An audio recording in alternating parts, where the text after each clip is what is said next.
Hello everyone, स्वागत है आप सभी का आपके अपने यूट्यूब चैनल में जिसका नाम है बायोलॉजी कॉन्सेप्ट और मैं हूं सुरभि माथुर। और बच्चों, आज फिर मैं आपके लिए लेकर आई हूं बहुत सारे क्वेश्चंस और उन क्वेश्चंस को फटाफट से हम जल्दी से सॉल्व करते हैं। और ये सारे क्वेश्चंस जितने भी आपको बोर्ड पे डिस्प्ले होंगे वो बेटा बहुत ज्यादा इंपॉर्टेंट है, एग्जाम में आने लायक क्वेश्चन है। तो जैसा मैंने आपको पहले भी कहा था कि आप एक डायरी बना लीजिएगा, एक नोटबुक बना लीजिएगा जिसमें आप इन सारे क्वेश्चंस को और उनके आंसर्स को लिखते जाइएगा। तो आइए शुरू करते हैं ये क्वेश्चंस। और ये क्वेश्चंस हाँ मैं बता दूं कि कॉलेज के बच्चों के लिए बहुत ज्यादा इंपॉर्टेंट है। और वो बच्चे जो नीट की प्रिपरेशन कर रहे हैं फर्स्ट ईयर के साथ, उनके लिए भी ये वीडियो बहुत इंपॉर्टेंट होने वाला है। तो प्लीज इसलिए वीडियो को लास्ट तक देखिएगा। आइए शुरू करते हैं हम क्वेश्चन। क्वेश्चन नंबर 1 आता है बच्चा, gongrosira stage is found in dash algae. आपको एल्गी का नाम बताना है।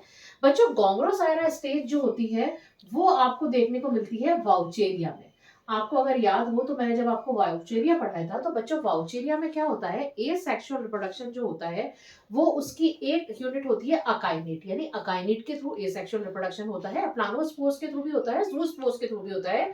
लेकिन पर्टिकुलरली जो गोंगरोसायरा स्टेज का नाम आता है वो वाउचेरिया के ए सेक्सुअल रिप्रोडक्शन जब किसके थ्रू होता है, अकाइनेट्स के थ्रू। होता क्या है कि वाउचेरिया का थैलस अगर आपको याद हो तो मैंने इस तरीके का बनाया था थैलस। उसमें जो जैसे ये वाली एक ब्रांच है, ठीक है, तो ये वाली ब्रांच क्या होगी बेटा, कुछ जिलेटिनस वॉल्स के थ्रू क्या होती है, पार्ट्स में डिवाइड हो जाती है। जैसे ये एक पार्ट बन गया, ये दूसरा पार्ट बन गया, ये तीसरा पार्ट बन गया, ठीक है। तो ये जो इसके और इसमें होते हैं कई सारे न्यूक्लियाई। तो ये जो पूरी की पूरी ब्रांच है वो अपीयर होती है किसके जैसी, गोंगरोसायरा नाम की एल्गी के जैसी। इसीलिए इस स्टेज को हम कहते हैं गोंगरोसायरा स्टेज। अब आप कहेंगे इतनी सब लंबी चौड़ी कहानी आपने सुना दी भाई, मेन आंसर तो हमारा वाउचेरिया हुआ ना। हाँ, वाउचेरिया हुआ, लेकिन इसी के साथ एक क्वेश्चन और याद रख लो। एक क्लियर और हो गई हमें बात कि गोंगरोसायरा है क्या, एक एल्गी है। दूसरी बात क्या हुई कि ये किस स्टेज में दिखती है, ये आपको जब दिखती है जब वाउचेरिया में ए सेक्सुअल रिप्रोडक्शन होता है किसके थ्रू, अकाइनेट के थ्रू। तो ये आपके 3 क्वेश्चन तैयार हो गए इस एक क्वेश्चन से, ठीक। अब हम आगे बढ़ते हैं। नेक्स्ट आता है, plurilocular sporangia are seen in dash algae. बच्चों, एक्टोकार्पस एल्गी में ये आपको देखने को मिलती है। एक्टोकार्पस एक ब्राउन एल्गी है। इसमें क्या होता है, दो तरह की स्पोरेंजिया मिलती हैं। एक होती है यूनिलोक्यूलर और एक होती है प्लूरिलोक्यूलर।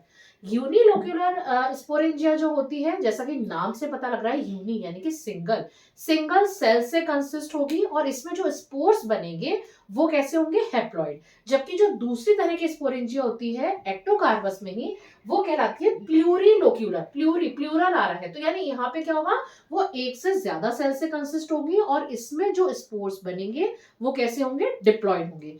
तो यहाँ पर आपको क्या याद रखना है कि प्लूरिलोक्यूलर स्पोरेंजिया आपको किस में देखने को मिलती है, एक्टोकार्पस। लेकिन अगर यूनिलोक्यूलर भी पूछा जाता है तो वो भी किस में देखने को मिलेगी, एक्टोकार्पस नाम की एल्गी में देखने को मिलेगी। अब हम आते हैं क्वेश्चन नंबर 3 पर। Volvox is a, fill in the blanks है। ऑप्शन दिए हुए हैं साइफोनेशियस या कोलोनियल। तो बच्चों, जैसे मैंने आपको पढ़ाया था, जो वॉल्वॉक्स है वो कैसा एल्गी है, कोलोनियल एल्गी है ना, कॉलोनी बना के रहता है, कोलोनियल एल्गी। और साइफोनेशियस किसकी, अगर आपको याद हो तो वाउचेरिया किस तरह की एल्गी है, साइफोनेशियस। क्यों कहते हैं साइफोनेशियस, क्योंकि इसमें आपको जो इसका थैलस होता है वो किसके जैसा दिखता है, साइफन के जैसा, नलियों के जैसा दिखता है। इसीलिए वाउचेरिया के केस में आपको याद रखना है साइफोनेशियस, और वॉल्वॉक्स के केस में आपको याद रखना है किस तरह का एल्गी है, कोलोनियल एल्गी है। अब हम मूव करते हैं क्वेश्चन नंबर 4 की तरफ। The product of photosynthesis in sargassum is, very important question. बच्चों, सार्गेसम जो है वो है एक ब्राउन एल्गी। तो आपको ये याद होना चाहिए, क्लास 11th में भी हम लोग पढ़कर आते हैं और फर्स्ट ईयर में भी हम पढ़ते हैं कि जो ब्राउन एल्गी होती है उसमें रिजर्व फूड मटेरियल होता है मैनीटॉल, MANNITOL। मैनीटॉल जो है बेटा वो क्या है, एक रिजर्व फूड मटेरियल है किसमें, सार्गेसम में। तो इसने इनडायरेक्टली आपसे ब्राउन एल्गी का रिजर्व फूड मटेरियल पूछ लिया, तो आपका आंसर हो जाएगा मैनीटॉल। अब हम आते हैं क्वेश्चन नंबर 5 पर। अगर अगर अगर अगर इज ऑब्टेन फ्रॉम, और ये बहुत ज्यादा इंपॉर्टेंट क्वेश्चन है नीट के बच्चों के लिए भी, फर्स्ट ईयर के बच्चों के लिए भी, क्लास 11 के बच्चों के लिए भी। अगर अगर बच्चों जो आपको ऑब्टेन होता है वो रेड एल्गी से ऑब्टेन होता है। और उसमें आपको नाम याद रखना है, एक तो ग्रेसिलेरिया, ग्रेसिलेरिया, और एक नाम आपको याद रखना है जिलेडियम, जिलेडियम। इन दो एल्गी से आपको अगर अगर मिलता है। फिर आता है question number 6, the principal pigment of Phaeophyceae, यहाँ मिट गया थोड़ा सा, मैं लिख देती हूँ, the principal pigment of Phaeophyceae imparting distinctive brown और olive brown colouration of the thallus is, यानी कि फियोफाइसी का जो मेंबर्स हैं उनका कलर ब्राउन या ऑलिव ब्राउन होता है ना, ब्राउन कलर का होता है, तो वो किसकी वजह से होता है, तो आपको यहाँ पे नाम याद रखना है किसका, उस पिगमेंट का नाम बताना है, और वो पिगमेंट होता है फ्यूकोजेंथिन। फ्यूकोजेंथिन की वजह से इसका कैसा कलर होता है, ब्राउन कलर होता है, तो हमारा आंसर क्या होगा, फ्यूकोजेंथिन। क्वेश्चन नंबर 7 आता है, which algae is commonly known as pond silk, यानी कौन सी एल्गी है जिसको पॉन्ड सिल्क कहा जाता है, तो यहाँ पे आपको नाम याद रखना है स्पायरोगायरा। ये सारे ही क्वेश्चन बेटा एग्जाम में आने लायक है, इसलिए इसको बहुत अच्छे से लर्न कर लेना। तो यहाँ पर हमारा 7वां क्वेश्चन हो गया, which algae is known as pond silk, commonly known as pond silk, तो आंसर हो गया स्पायरोगायरा। और अब हम मूव करते हैं क्वेश्चन नंबर 8 की तरफ। आइए मूव करते हैं क्वेश्चन नंबर 8 की तरफ। क्वेश्चन नंबर 8 है, in volvocales the excess photosynthesis are stored in the form of, इसका मतलब ये हुआ बच्चों कि वॉल्वोकेल्स, इसमें याद करो हमने कौन सा मेंबर पढ़ा था, वॉल्वॉक्स पढ़ा था, तो ये पूछ रहा है कि इसमें इनडायरेक्टली रिजर्व फूड मटेरियल क्या है, तो वॉल्वॉक्स क्लोरोफाइसी का मेंबर है, और क्लोरोफाइसी के मेंबर में रिजर्व फूड मटेरियल क्या होता है, स्टार्च, तो हमारा आंसर क्या हो जाएगा, स्टार्च। ठीक।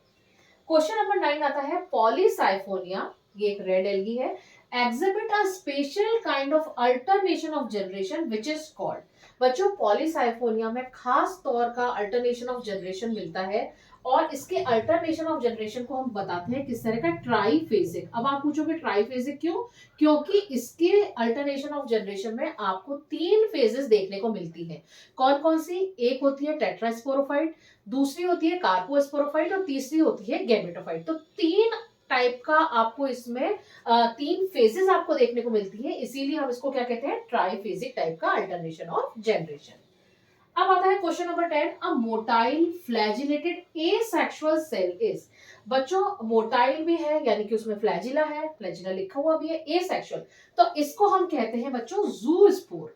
जूस्पोर कब बनते हैं बच्चों, हम लोगों ने पढ़ा है एसेक्सुअल रिप्रोडक्शन के दौरान बनते हैं, और उसमें फ्लैजिला होती है, चाहे वो एंटीरियर एंड पर हो चाहे वो लेटरल साइड पर हो, लेकिन फ्लैजिला होती है। तो चूंकि वो मोटाइल होते हैं, फ्लैजिलेटेड होते हैं और एसेक्सुअल रिप्रोडक्शन के दौरान बनते हैं, इसीलिए उसको हम क्या बोलते हैं, जूस्पोर। अब आता है question number 11, the female reproductive structure in Polysiphonia is called, बच्चों पॉलीसाइफोनिया का जो फीमेल रिप्रोडक्टिव स्ट्रक्चर है, फीमेल सेक्स ऑर्गन है, उसको हम कहते हैं कार्पोगोनियम, लिख लीजिए कार्पोगोनियम। ठीक।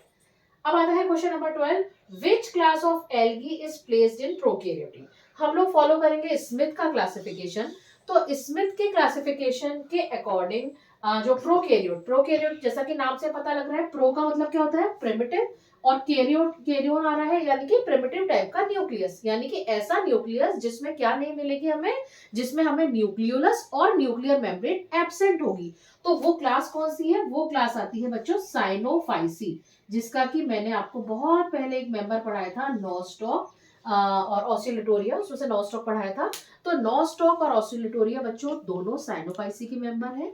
इनमें जो आपको इस क्लास में जो आपको मेंबर्स मिलेंगे उसमें प्रिमिटिव न्यूक्लियस मिलेगा, यानी कि वो किस कैटेगरी में आएगा, प्रोकैरियोट की कैटेगरी में आएगा।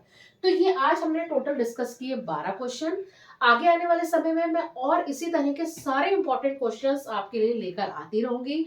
अगर आपको वीडियो पसंद आया हो तो प्लीज इसको लाइक करिएगा, शेयर करिएगा और चैनल को सब्सक्राइब करिएगा, और हाँ, अगर आपको कहीं कोई डाउट आता है तो प्लीज मुझे कमेंट करके बताएंगे, तो मुझे अच्छा लगेगा और मैं पूरी कोशिश करूंगी उस डाउट को दूर करने के लिए। आज के लिए इतना बहुत है। Thank you very much.